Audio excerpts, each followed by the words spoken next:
everyone, welcome back to my YouTube channel. I'm Vinudha, a computer science student at SVCE Bangalore.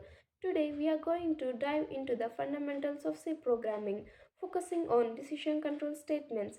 In this session, we will explore about decision control statements, about introduction to decision control statements, importance of decision control statements, types of decision control statements which are broadly classified as if else, if else if, switch, and conditional operators. Best practices for using decision control statements, the mistakes should be avoided in the decision control statements, and the last conclusion part. Let's get started with the introduction to decision control statements. This decision control statement, a fundamental concept in C programming, blocks of C programming, enables programmers to control the flow of their programs and make decisions based on specific condition. Here we go. Decision control statements are essential programming construct that allows for branching logic based on conditions. They enable programs to execute specific actions based on whether certain conditions are true or false. These condition statements are purely based on the condition is true or false. If the condition is true, the code will execute or the statement will be executed. If not, if the code is false, the expression is skipped or ignored. Understanding these statements is crucial for creating dynamic and responsive application. It takes time to understand the different types of conditional statements. So, it's time to explore why there are a game changer for programmers. What role do decision control statements play in writing the efficient and effective code? What is the importance of decision control statements? Decision control statements helps in decision making processes within a program. They enhance code readability and maintainability by pure outlining different execution paths. Utilizing these maintainability by clearing, outlining different execution paths. Utilizing these statements can lead to more efficient algorithms and improved program performance. Let's move on different types of decision control statements in C programming. They are broadly classified as follows: if statements, if else statements, if else if statements, switch statements, and conditional operators. Each type serves specific purposes and has its own syntax, structures, and their examples, which will be very important role in writing a program and execution of the program. Understanding the differences among these types is the key to effective programming for the programmers. Now, let's dive into the first type of decision control statement, the if statement. The if statement executes a block of code if a specified condition is true. It is the most difficult decision control statement and forms the basis for more complex structures.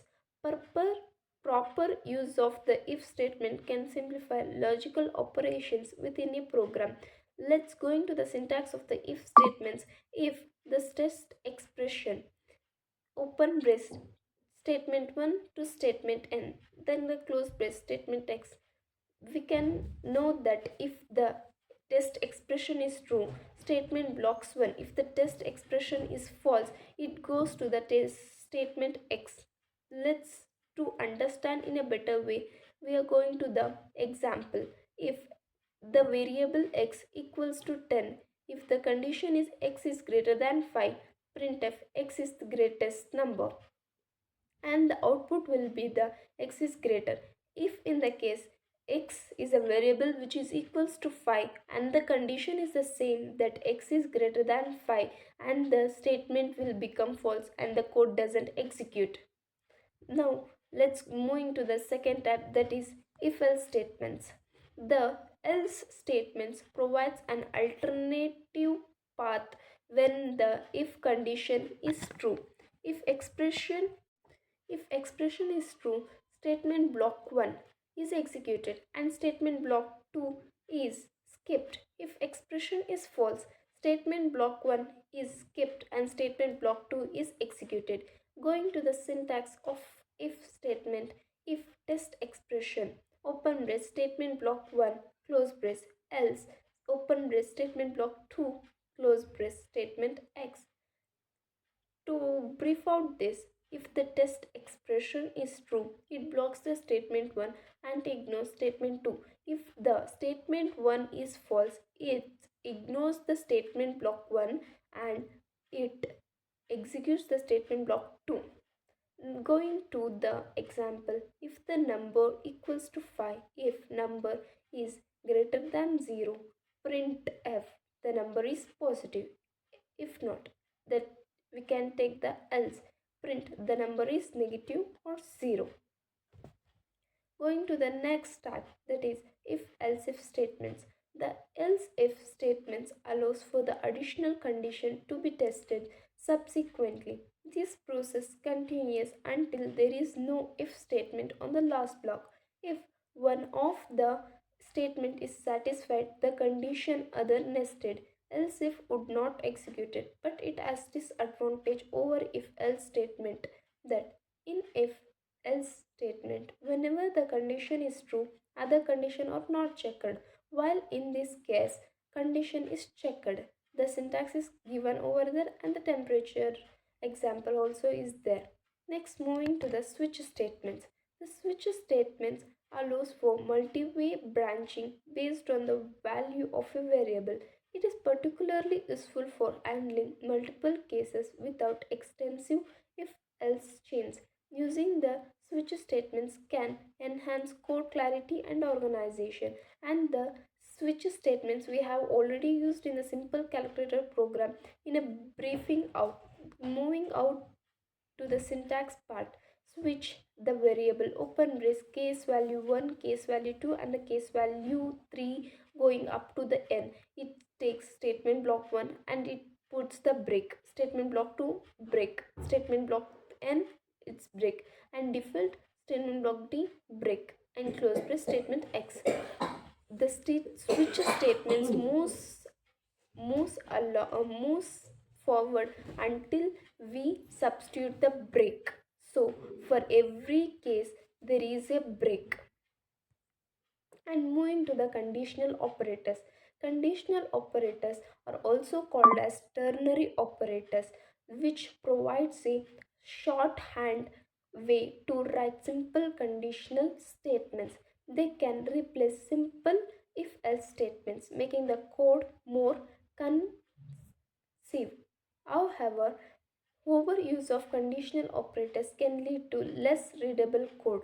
For an example, number is equals to 5, result equals even if number percentage to equals to 0, else odd. Print result, the output will be the odd. Next, moving out to the what are the best practices for using decision control statements. Always strive for clarity in your decision making logic to enhance code maintainability.